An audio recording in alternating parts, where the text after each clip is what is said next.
Jai-Ho Park stood frozen at his observation post's window, his three hearts beating rapidly as he watched the human below.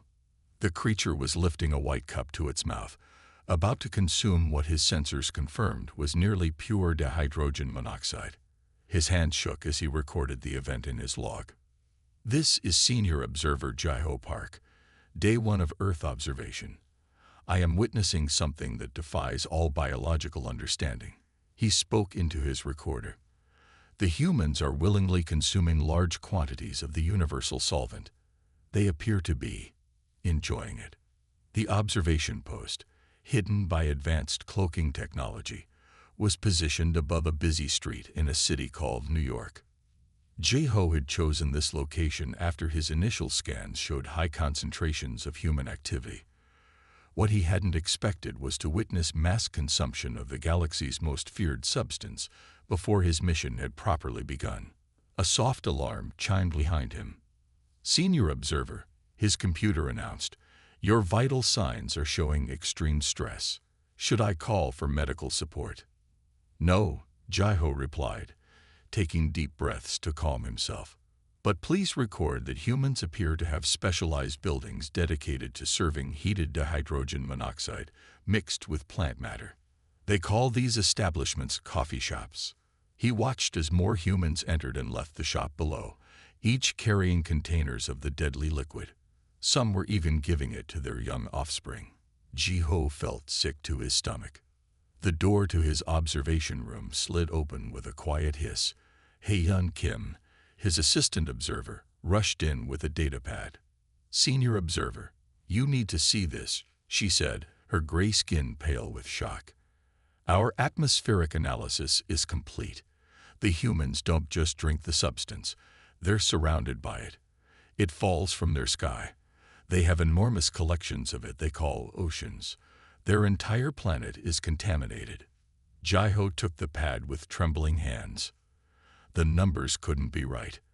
According to these readings, the humans were made of more than 60% dihydrogen monoxide. "This is impossible," he muttered. "No living being can survive such high concentrations. One drop of this substance can destroy sensitive electronic equipment. It can dissolve dozens of different metals.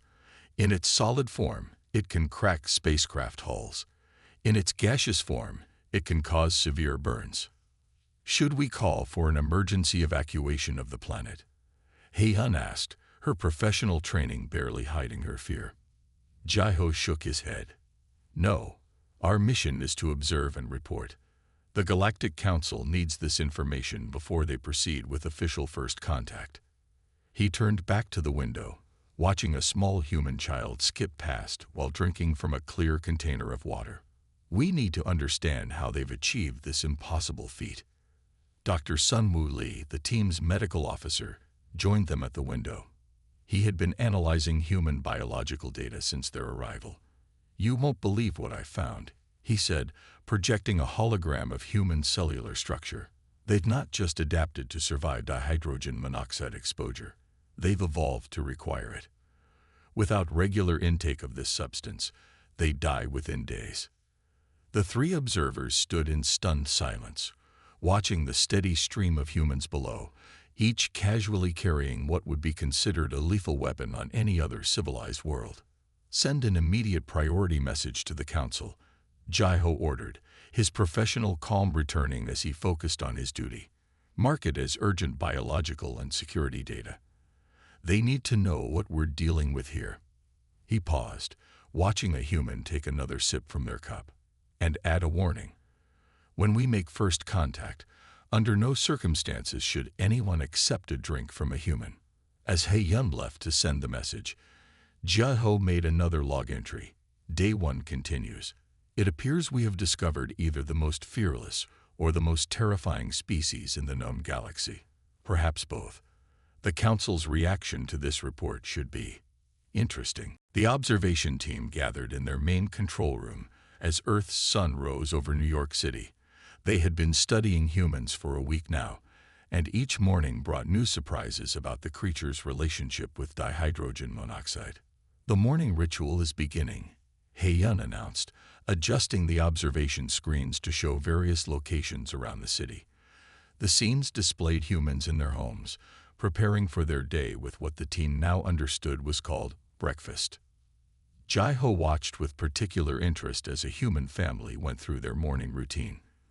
The parent was operating a device that heated water and forced it through ground plant materials, producing a dark liquid that their research identified as coffee. Notice how they appear sluggish and irritable before consuming their morning dihydrogen monoxide mixture, Dr. Sun Woo Lee noted, making entries in his medical log. But within minutes of drinking it, their energy levels increased significantly. Are you suggesting they're addicted to it? Heyun asked, her voice showing concern. Not just addicted to it, Dr. Sun Woo replied. They have developed a cultural and social dependence on these morning rituals. Look at these readings from their communication networks. He displayed several human social media posts. They were filled with messages about not being able to function without coffee or tea, both primarily water-based beverages. Jai-ho moved to another screen showing a place called a school. The most disturbing part is how they normalize this behavior for their young, he said. Observe how they provide water in special containers for their children. They even encourage them to drink it throughout the day. The teen watched as children in the school filled their water bottles at special stations in the hallways. Some of the younger observers had to look away. What's truly remarkable, Dr. Sun Woo continued, is how they've integrated this lethal substance into every aspect of their lives. They clean with it. They bathe in it. They use it for recreation in large collections they call pools. Heyun pulled up footage from the previous day. I've been studying their entertainment content, she said. They have entire sports based around water. They willingly submerge themselves in it for extended periods. Some humans even compete to see who can hold their breath while underwater the longest. Jai-ho was about to respond when their emergency alert system activated. One of their junior observers, stationed near something called a water park, was reporting signs of severe distress. This is observer Ta Jin. The message played. I can't continue watching. They're letting their children play in sprays of dihydrogen monoxide. They're laughing while sliding into pools of it. The parents are encouraging this behavior, requesting immediate reassignment to a less traumatic observation post. Jai-ho sent a calming response to Ta Jin before addressing his team. I understand this is difficult for everyone, he said, but our observations are crucial. The Galactic Council needs to understand what they're dealing with before initiating first contact. Heyun raised her hand tentatively. Sir, I've been analyzing their historical records. It appears humans have built their entire civilization around access to water. They fight wars over it. They consider it a basic right. They even search for it on other planets as a sign of potential life. A species that evolved to depend on the universe's most dangerous solvent, Dr. Sun Woo mused, and they've turned it into the foundation of their society. Jai-ho looked at the screens showing humans going about their morning routines, casually handling what his species considered a deadly weapon. Update the mission classification, he ordered. Humans aren't just resistant to dihydrogen monoxide. They're its masters. And that makes them the most extraordinary and terrifying species we've ever encountered. Research Director Yoon-ji Kang stared at the data streaming across her screens in the Galactic Council's Scientific Division headquarters. She had read the observation team's reports 20 times, yet she still struggled to accept their findings. Run the simulation again, she ordered her team of scientists. There must be something we're missing. The massive holographic display in the center of the laboratory came to life, showing a three-dimensional model of human cellular structure. The simulation demonstrated how water moved through human bodies, participating in countless biological processes. The results are the same, Director, said Do-hyun Choi, her youngest researcher. Humans not only survive water exposure, they require it for every basic function. Their cells would collapse without it. Yoon-ji walked around the hologram, her scientific training battling with everything she knew about dihydrogen monoxide. On her homeworld, They used special protective suits just to study small samples of water. Yet humans drank liters of it every day. "Show me their nervous system again," she requested. The hologram shifted, displaying the complex network of neural pathways in the human body.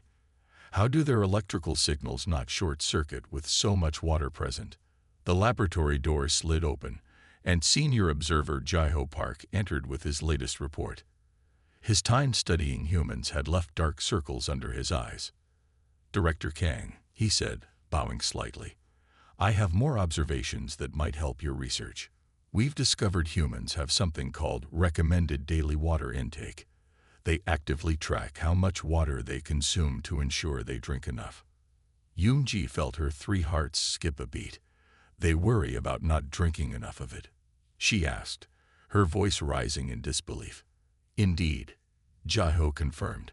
"They even have devices and mobile applications to remind them to drink more water throughout the day."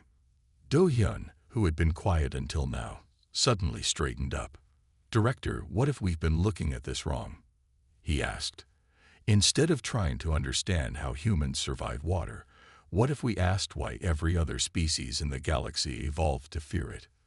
The room fell silent as the implications of his question sank in. Yoonji turned to the galaxy map on the wall, showing all known life-bearing planets. Earth glowed as a small blue dot, unique in its water-based ecosystem. "Get me the evolutionary data from every member species of the Galactic Council," she ordered. "I want to know exactly when and why our ancestors developed their water resistance." As her team rushed to gather the data, Yoonji drafted a message to the Council's High Committee. "We need to rethink everything we know about biological evolution," she wrote. "Humans haven't just adapted to survive water. They represent a completely different path of evolution, one that turned the galaxy's most feared substance into the foundation of life itself." Jaiho watched as the scientists worked. "Should we update our first contact protocols?" he asked. "Immediately," Yoonji replied. "We need to prepare our diplomats for meeting a species that carries deadly weapons inside their own bodies, a species that gives these weapons to their children as refreshment." She paused, watching the simulation of human cellular structure again. "But more importantly, we need to prepare them to meet a species that might completely change our understanding of life in the universe." The laboratory buzzed with renewed activity as scientists began their new research direction. On the main screen, a video from Earth showed a human child playing in the rain, catching water drops on their tongue, completely unaware that they were challenging the galaxy's most fundamental scientific beliefs. Do-hyun Choi sat in his small office in the Galactic Council's scientific division, surrounded by holographic displays showing Earth's evolutionary history. For 3 days straight, he had been reviewing the data, searching for the answer that would explain humanity's unique relationship with water. The young scientist took a sip from his nutrient pack as he studied a timeline of Earth's development. Something about it kept catching his attention, but he couldn't quite grasp what it was. Then, as he watched an animation of Earth's earliest life forms emerging from the prehistoric oceans, everything clicked into place. Do-hyun jumped from his chair and rushed to Director Yoonji's office, nearly colliding with 2 senior researchers in the hallway. He found her reviewing the latest reports from the Earth observation team. "Director Kang," he said, trying to catch his breath. "I understand now. We've been asking the wrong question all along." Yoonji looked up from her work. "Explain." "We keep asking how humans survived evolving with water," Do-hyun said, pulling up his research on the office's main display. "But that's not what happened. They didn't survive water. They were born from it. Life on Earth started in the oceans. Water isn't their enemy. It's their origin point." He showed her the complete evolutionary timeline. Every living thing on Earth evolved from water-based organisms. Their cells developed with water as a fundamental component, not a threat. They don't resist water because they never needed to. Yoonji stood up slowly, her eyes fixed on the display. "And our ancestors?" she asked. "I checked the evolutionary records of every Galactic Council species," Do-hyun replied. We all evolved on planets where water was scarce or existed in different forms. Our bodies developed to preserve every drop of moisture we could find. We learned to fear water because we never had enough of it to adapt to it. The implications of this discovery began to sink in. Yoonjae immediately called an emergency meeting of the scientific division. Within an hour, the main conference room was filled with the galaxy's leading scientists, all watching as Do-hyun presented his findings. Humans aren't super beings, he explained to the assembled researchers. They're not immune to water. They're simply the product of a different evolutionary path, one where water was a friend, not an enemy. The room erupted with questions and discussions. Some scientists argued that this changed everything they knew about biology. Others worried about the implications for galactic society. What does this mean for our first contact plans? Asked one senior researcher. It means we need to approach Earth, not as a dangerous anomaly, Yoonji answered, but as a window into a completely different kind of life. Humans aren't monsters for drinking water. They're simply children of their environment, just as we are of ours. Do-hyun added one final image to his presentation, a simple glass of water. This substance that we've feared for so long isn't inherently deadly, he said. We just evolved in worlds where we never learned to use it. Humans show us that there's more than one way for life to develop in our galaxy. As the meeting continued, news of the discovery spread through the Galactic Council's communication networks. The simple observation that humans drank water had led to a revelation that would change the galaxy's understanding of life itself. In his office, Jae-ho Park received the report of Do-hyun's discovery. He smiled as he watched a human family having a picnic in the park below his observation post, sharing bottles of water as naturally as his own species shared air. The universe, he realized, was more diverse than anyone had imagined. Min-seo Park sat in her office at the Galactic Cultural Analysis Center, watching the latest viral video sweep across interstellar social networks. The recording showed a human athlete diving into an Olympic swimming pool. The video had accumulated over 10 billion views in just 3 days.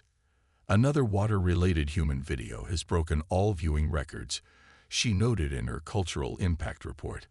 The previous record holder had been footage of humans having a water balloon fight at a summer party. Her communication screen lit up with an incoming call from the Galactic News Network. Cultural Analyst Park. The reporter began. How do you explain the galaxy's growing fascination with human water consumption? Min-seo had prepared for this question. Since Do-hyun Choi's revolutionary discovery about human evolution, public interest in Earth had exploded. We are seeing two distinct reactions across galactic society, she explained. Some species view humans as amazing beings worthy of admiration, while others see them as frightening creatures who must be kept at a safe distance. After the interview, Min-seo reviewed the latest data from her research team. Religious groups had formed on 12 different planets, all centered around worshipping humans as water warriors or masters of the universal solvent. Some believers had even attempted to drink small amounts of water themselves, leading to several medical emergencies. Her assistant entered the office with more reports. The entertainment industry can't produce human-related content fast enough, he said. Shows about Earth are the most watched programs in galactic history. The most popular is a cooking show where humans casually use water to prepare food. Min-seo opened a message from the Galactic Security Council. They were concerned about a growing movement of young aliens calling themselves human-like, who tried to copy human behavior. Some had even started carrying water bottles as fashion accessories, though the bottles remained safely sealed. Director, her assistant interrupted again. You should see this. He displayed footage from a protest outside the Galactic Council headquarters.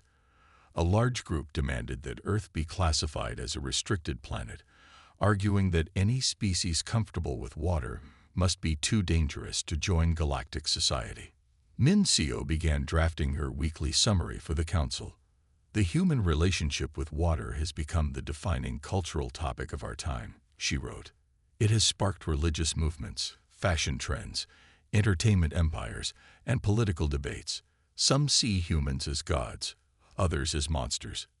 But no one can ignore them. She paused her writing to watch another trending video. This one showed a human child learning to swim, supported by instructors in a pool.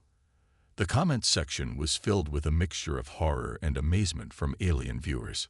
Perhaps most interesting, she continued writing, is how this revelation has caused many species to question their own evolutionary history. Cultural centers across the galaxy report increased interest in prehistoric studies as citizens seek to understand why their ancestors developed such different relationships with water. The day ended with a final report crossing her desk. A luxury travel company was offering sealed observation tours of Earth, promising safe views of humans interacting with water in their natural habitat. The tours were already booked solid for the next 3 years. Min Seo added one last note to her report. Humans have not only challenged our understanding of biology, but have become a mirror in which galactic society sees its own fears and aspirations reflected. Their simple act of drinking water has sparked the greatest cultural transformation in recorded history. Ambassador Jae-won Kim walked through the gleaming halls of the Galactic Council's first contact center, preparing for humanity's first official meeting with alien representatives. The diplomatic team had spent months planning this historic event, yet they had overlooked one crucial detail: the traditional Earth custom of serving refreshments to guests. The first sign of trouble came during the welcoming ceremony. Jae-won had just finished his carefully prepared greeting speech when an aide rushed to his side with urgent news. 3 alien diplomats had fled the building after seeing the water glasses on the conference table. Perhaps we should have mentioned the refreshments in the briefing materials, Jae-won said to his human diplomatic team. They quickly removed all water vessels from the meeting rooms and adjusted their protocols. The main conference began an hour later. The alien diplomats sat nervously in their chairs, trying not to stare at the human representatives. Everything proceeded smoothly until Council member Tae-rak asked about Earth's defensive capabilities. Our planet is protected by vast oceans, Jae-won explained proudly. Natural barriers of dihydrogen monoxide surround most of our continents. The chamber erupted in chaos. Several diplomats required immediate medical attention for shock. Others demanded to know if Earth was threatening the galaxy with water-based weapons. We need a 5-hour recess, announced the Galactic Council's chief mediator. And please, no more mentions of Earth's water defenses. During the break, Jae-won received an urgent call from Earth's government. The tourism department wants to promote Earth's beaches and water parks to the galaxy, his superior explained. Please advise on the diplomatic implications. Jae-won rubbed his temples, feeling a headache coming on. Perhaps we should wait until our new galactic friends are more comfortable with our relationship with water, he replied. The afternoon session focused on trade agreements. Everything went well until a human delegate unconsciously took a sip from their hidden water bottle. 2 alien security guards fainted, and the entire delegation from the desert planet Kerix demanded emergency transport home. We need to establish clear protocols, Jae-won told his team that evening. No visible water consumption during diplomatic meetings, no references to Earth's oceans, rain, or water-based activities, and absolutely no invitation to pool parties. The next day brought a new challenge. The Galactic Council requested a tour of Earth's major cities. Jae-won spent hours figuring out how to explain drinking fountains, fire hydrants, and public pools without causing diplomatic incidents. We will classify them as environmental maintenance systems, he decided. No need to mention their specific contents. Despite these challenges, progress was being made. Some braver diplomats had begun asking careful questions about human water consumption. One even requested a sealed specimen of Earth water for scientific study. The breakthrough came when Jae-won arranged a demonstration of water's role in growing Earth's plants. The alien diplomats were fascinated by how the substance they feared could create food and sustain life.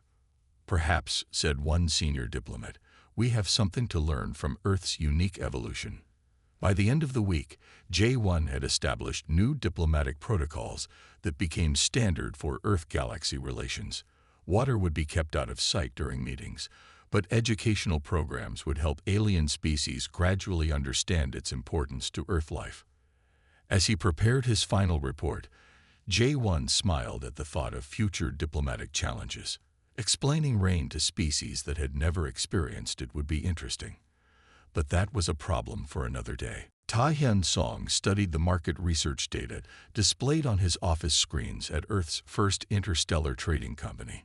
His latest business proposal had raised eyebrows among both human and alien investors, but he remained convinced of its potential. Earth water is the most discussed substance in the galaxy, he explained to his board of directors. Yet no one has considered its commercial possibilities. The boardroom fell silent. Through the window behind Ta-Hyun, they could see the newly constructed Interstellar Commerce Center, where alien merchants traded goods from 1,000 worlds. None of them had dared to trade in Earth water. The Galactic Safety Council has classified water as a hazardous substance, one board member pointed out. The regulations for transport are extremely strict. Ta-Hyun activated his presentation display. That is why we will not sell water for consumption, he explained.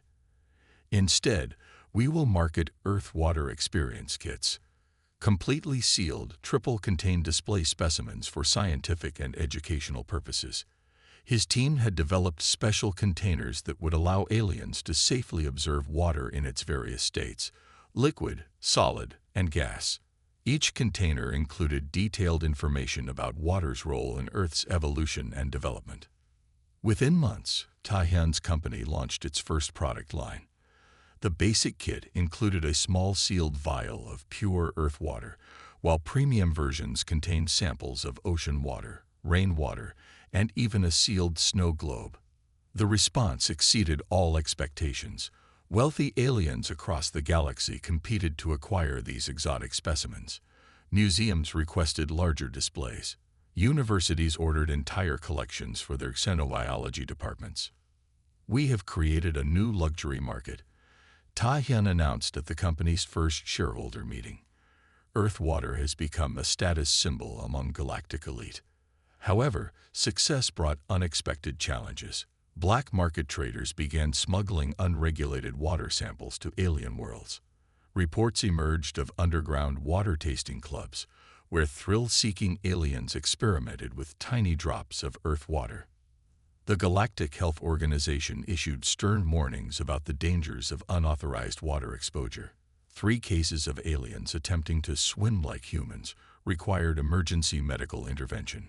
Ta-Hyun faced criticism from both human and alien safety advocates. They accused him of promoting dangerous behavior and disrespecting cultural fears around water. In response, he launched an educational campaign. His company partnered with the Galactic Science Academy to produce detailed materials about water's unique role on Earth. Every product now included extensive safety warnings and cultural sensitivity guidelines. We are not selling water, Ta-Hyun explained in an interview with Galactic Business News. We are selling understanding. Each specimen helps bridge the gap between Earth and galactic cultures. The approach worked. Sales continued to rise, and other companies began developing their own water-related products. A fashion designer created water-inspired clothing that mimicked the appearance of flowing water without using actual liquid. A technology firm developed virtual reality experiences that let aliens safely experience swimming.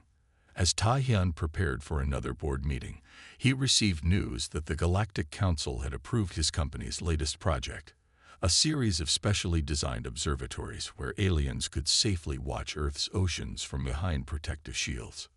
We have transformed the galaxy's most feared substance into its most fascinating commodity, he wrote in his annual report.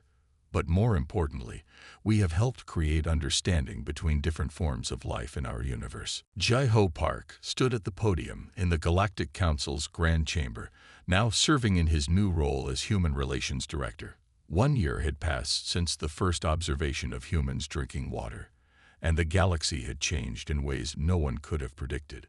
Today marks a historic occasion, Jae-ho announced to the assembled representatives from across the galaxy. The Council will vote on new classification systems for chemical hazards that consider evolutionary and biological context. The chamber's massive screens displayed the proposed changes.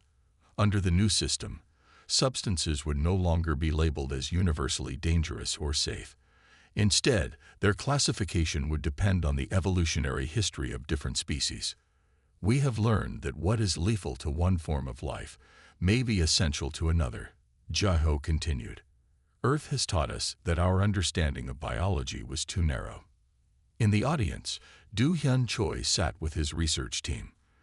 Their groundbreaking work on water-based evolution had earned them the Galactic Science Award. More importantly, it had opened new fields of study in biology and evolution.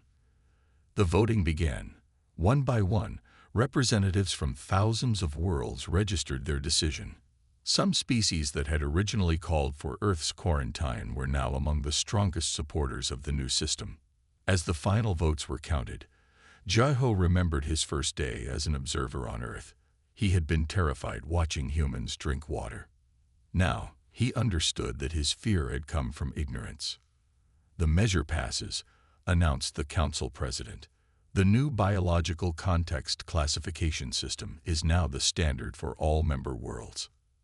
The change meant more than just new labels on chemical containers. It represented a fundamental shift in how the galaxy viewed life itself. Species that had evolved in completely different environments could now better understand and respect their differences. The Council's next item of business was reviewing Earth's application for full membership in the galactic community. Despite their unusual biology, humans had proven themselves to be valuable allies. Earth's unique perspective has already improved our science, commerce, and cultural understanding, Jaho noted in his recommendation speech. They have shown us that diversity makes our galaxy stronger. After the session, Jaho met with Ambassador Jae-won Kim to discuss future plans. The Galactic Education Board had approved a new curriculum that would teach young aliens about different evolutionary paths, using Earth as a prime example. "We're also making progress with the water anxiety treatment program," Jae-won reported. "Several species have successfully completed exposure therapy and can now stay in the same room as a sealed water container." Jae-ho smiled as he remembered his own journey from fear to understanding.